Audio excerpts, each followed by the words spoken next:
Kalbotonu inga, პირველ რიგში მივესალმებით თქვენს ტელემაყურებელს, მივესალმები სტუდიაში მყოფ თითოეულ ადამიანს.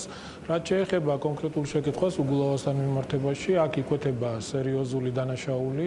ეს არის ფულის გათეთრების თემა, ახალი ბრალდება, რომელიც მას წაუყენეს და ეს იყო გადაუდებელი აუცილებლობა მისი დაკავება და სწორედ ამის გამო მოხდა ბატონი უგულავას დაკავება. სანამ დაკავება მოხდებოდა, მას მიაწოდეს ინფორმაცია იმასთან დაკავშირებით, რომ უნდა გამოცხადებულიყო დაკითხვაზე, მაგრამ მან ეს არ გაითვალისწინა და გადაწყვიტა ქვეყნის დატოვება. ზუსტად ამის გამო იყო მისი დაკავება, მის დაკავებასთან დაკავშირებით გადაწყვეტილება მიღებული. ამ კონკრეტული ბრალდების გარდა მოგეხსენებათ არის სხვა თემები, რომელზეც მას მოუწევს კითხვის პასუხის გაცემა.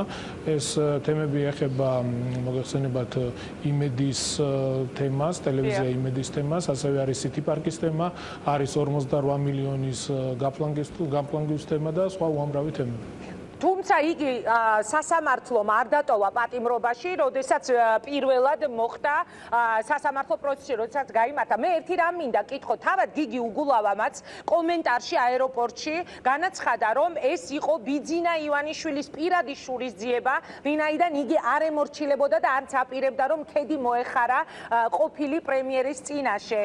რა სიტყვით თქვენ, მას მართლაც ჰქონდა ყველაზე უფრო მეტად დაძაბული ურთიერთობა იგივე ივანიშვილთან და ჩვენ ვიცით, რომ ასევე ღარიბაშვილთან. შეიძლება თუ არა მაინც რომ მისმა მომხრეებმა ან საზოგადოების რაღაც ნაწილმა ჩათვალოს, რომ ხო, ეხლა იმიტომ მოხდა მისი დაპატიმრება სწორედ არჩევნების წინ, რომ ეს არის პოლიტიკური ნიშნით დაპატიმრება, თორემ უამრავი საქმე, რომელიც თქვენ ჩამოთვალეთ, ამის გამო აქამდე შეეძლოთ, რომ იგი დაუშვათ დაებარებინა და თუ ასეთი გადაწყვეტილება იქნებოდა დაეტოვებინათ პატიმრობაში.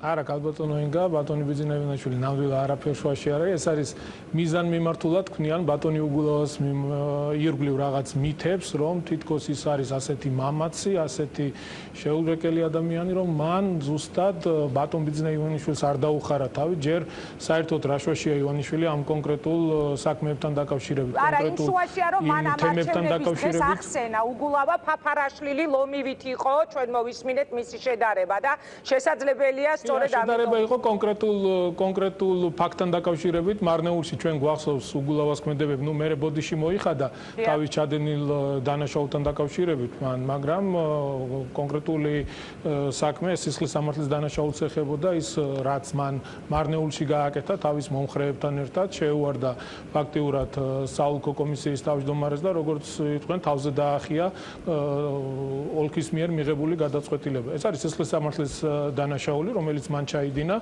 ასევე არის სხვა კონკრეტული თემები, რომელიც მე მოგახსენეთ და ამასთან დაკავშირებით მიმდინარეობს გამოძიება და სასამართლო შესაბამისად გამოიტანს განაჩენს თუ რა და როგორ წარიმართება.